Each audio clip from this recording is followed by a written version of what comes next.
আতশবাজি আর শব্দের বান ছুটিয়ে বরণ করা হলো ২০২৫ সাল। নতুন বছর বরণে নগরীতে রাতভর ছিল আনন্দ উল্লাস। নগর জুড়ে কড়া নিরাপত্তার মধ্যে আনন্দ আয়োজনের কমতি ছিল না। আর নতুন বছর বরণে সবার প্রত্যাশা ছিল বৈষম্যহীন, সুখী, সমৃদ্ধ বাংলাদেশের। ঢাকার আকাশে আতশবাজির ঝলকানি আর ফানুস, পটকার বিরামহীন শব্দ জানান দিল ২০২৫ সালের আগমনী বার্তার। হাজারটার বিধিনিষেধের বেড়া ছিল কড়া নিরাপত্তা। এ নতুন বছরকে বরণ করে নিল নগরবাসী। রাজধানীর প্রায় সব এলাকায় ছিল ঝাঁকজমকপূর্ণ আয়োজন।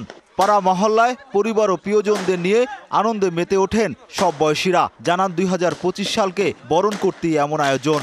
২০২৪ যেমন গেছে তার থেকে যাতে আরো ভালো যাক আমাদের নতুন বছর আশা করি সবার জন্য। বড় ভাইরা ফুটাচ্ছে, বন্ধু বান্ধবরা ফুটাচ্ছে, ভালোই লাগতেছে। বছরের প্রথম দিন উৎসব পালন করতেছে এই কারণে। শিয়া বাটার ও ভিটামিন ই সমৃদ্ধ Lily glam beauty soap. Lily, always beautiful.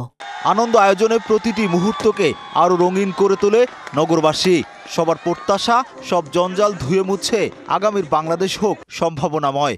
অন্যায় অবিচার দূর হওয়ার পাশাপাশি বৈষম্যহীন দেশ চান না তারা। সামনের আমাদের বছরের প্রত্যাশা, আমরা বৈষম্যহীন বাংলাদেশ চাই। আমরা ধনী গরিবের কোনো পার্থক্য রাখতে চাই না।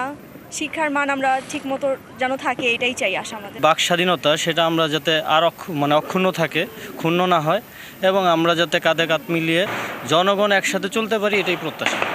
বারণ থাকা সত্ত্বেও বিকট শব্দে পটকা ফাটিয়ে স্বাগত জানানো হয় নতুন বছরকে। অনেকটা সময় ধরে আকাশে থাকে নানা আলোর ঝলকানি, উড়ে ফানুসও।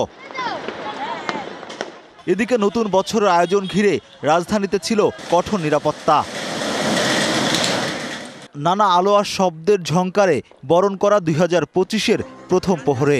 সবার প্রত্যাশা নতুন সুন্দর বৈষম্যহীন এক বাংলাদেশের।